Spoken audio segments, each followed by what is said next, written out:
Have you ever met someone who doesn't make a big deal about their birthday? No party, no post, no plans, just another day on the calendar. It's easy to assume they're antisocial, sad, or simply too busy. But psychology tells a deeper story because for some, avoiding celebration isn't neglect, it's emotional self protection. For others, it's wisdom, the quiet peace that comes from no longer needing the spotlight to feel seen. Let's explore what your birthday habits might quietly reveal about your past, your mindset, and your emotional evolution. There are days on the calendar that seem to glow a little brighter than the rest: New Year's, anniversaries, holidays.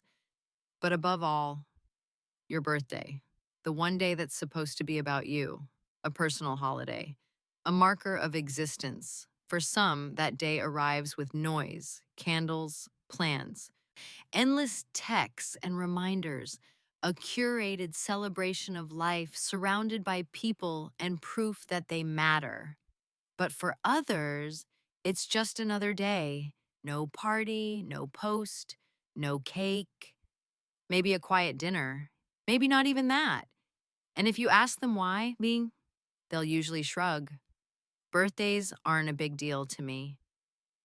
But behind that shrug is something quieter, a story that doesn't always get told, a psychology that most people never notice. Because for some people, not celebrating their birthday isn't about indifference, it's about history, emotional wiring, and in some cases, healing.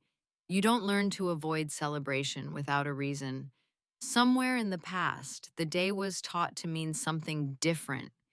Maybe it was forgotten, year after year. Maybe someone made it a joke or an afterthought. Maybe you tried once as a kid, put effort into planning, inviting people, hoping, and they didn't come. That memory lodges in the mind like a splinter.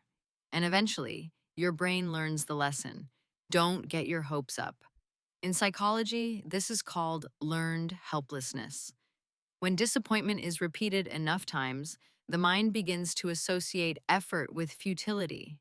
You stop expecting joy, not because you don't want it, but because caring started to hurt more than apathy. Even as you grow older, the nervous system remembers the dates, the tension, the silence. You tell yourself you're fine, but your body tenses when the calendar turns. The mind whispers, don't expect too much. And so you don't. You let the day pass like any other. Not because it means nothing, but because it once meant too much and gave too little.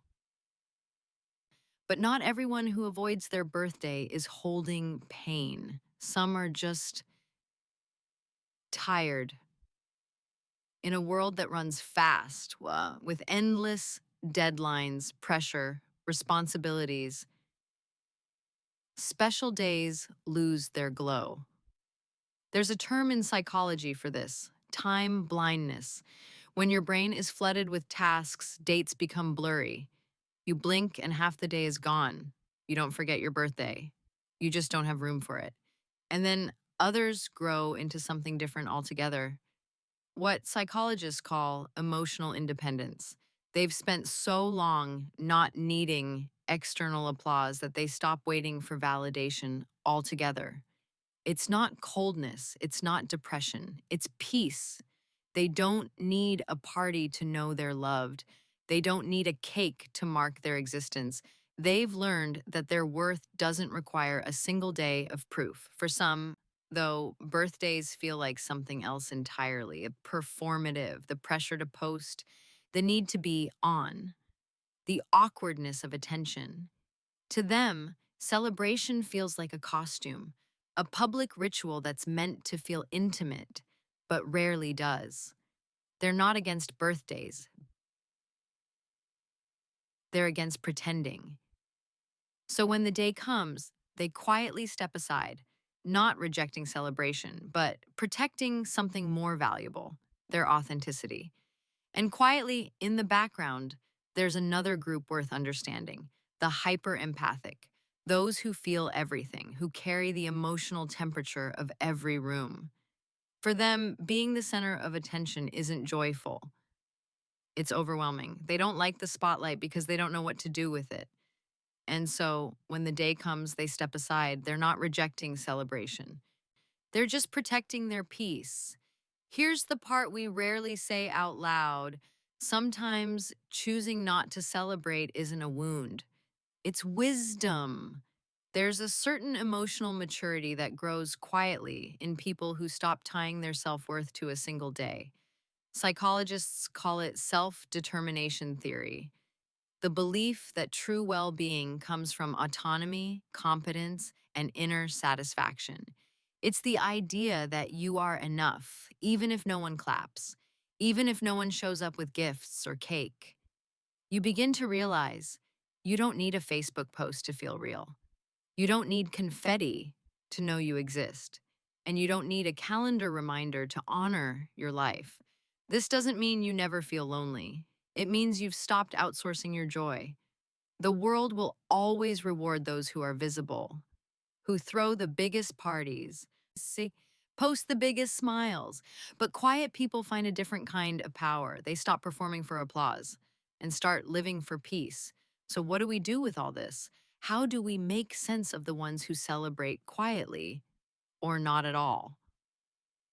First, we remember there is no right way to acknowledge your existence. Some people throw parties. Some people write in their journals. Some people cry. Some people sleep. Some light candles. Some blow them out and move on. But none of it means you're doing life wrong. Not celebrating your birthday doesn't make you ungrateful. It doesn't make you broken. It doesn't mean you don't value your life. It means your emotional rhythm is different.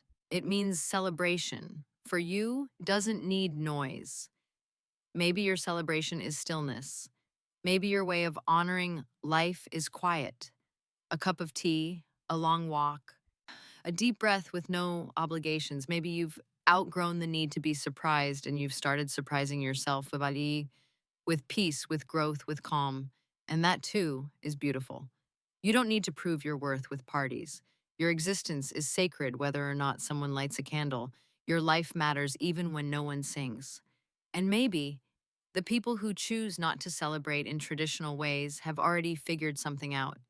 That life doesn't need a single day of proof, that every day is a small, quiet celebration, that being alive, surviving, growing, especially in a world that asks so much of us, is the greatest gift of all.